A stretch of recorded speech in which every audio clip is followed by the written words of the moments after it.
Hello friends, আবারও চলে এসেছি একটা মিনি ব্লগ নিয়ে। তো আজকে আমি তোমাদের সাথে শেয়ার করব আমাদের ছাদ বাগান, ছোটোখাটো একটা নার্সারিও বলতে পারো। তো দেখতেই পাচ্ছ লেবু গাছ, কত লেবু হয়েছে। তো মানে বেশিরভাগ যে গাছটা তোমরা দেখতে পাবে সেটা হচ্ছে অ্যাডেনিয়াম গাছ। তো এটা মানে আমার হাজব্যান্ড শখ ছিল যে গাছ লাগানো, ও জব করে, তো জবের পরে যেটুকুনি টাইম থাকে সেইটুকুনি টাইম ও চেষ্টা করে যে ওর শখগুলো একটু করার। তো শখের মধ্যে রয়েছে গাছ লাগানো, তো এটাই আর কি করতে করতে এখন পরিণত হয়ে গেছে এতগুলো গাছে। আর এখন এইটা থেকে ও যেহেতু এত গাছ হয়ে গেছে, তো সেই জন্য এটা ও অনলাইনে এখন সেলও করে, অফলাইনেও করে, অনলাইনেই বেশি করে। তো আমরা একটা এক্সিবিশনও করেছিলাম।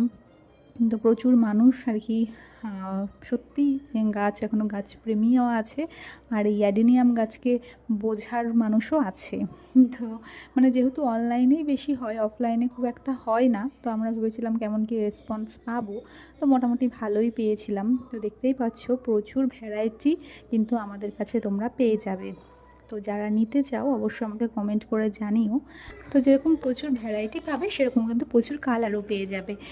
তো এই যে মানে ছাদের মধ্যে এত গাছের মানে গাছ যে আমার হাঁটার জায়গা থাকে না, তবে এই গাছগুলোর মধ্যে দিয়ে হাঁটার মজাটাই একটা আলাদা, একটা ফ্রেশ এয়ার যেটা প্রকৃতির, সেটা কিন্তু আমরা পেয়ে যাই। বাইরে কোথাও যেতে হয় না। আর এই যে একটা ছোট্ট দোলনাও আছে আমাদের ছাদে। তো এই যে মাম্মা এখন দোলনায় দুলছে।